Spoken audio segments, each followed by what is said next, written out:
tutorial on this trend black eyes.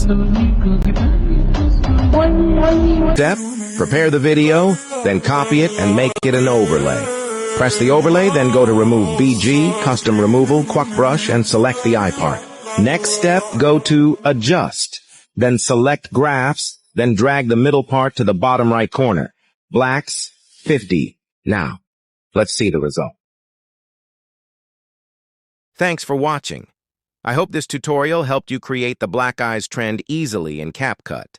If you enjoyed this video, please like, comment, and subscribe for more viral editing tutorials every week. Thanks for your support, and I'll see you in the next video. Stay creative.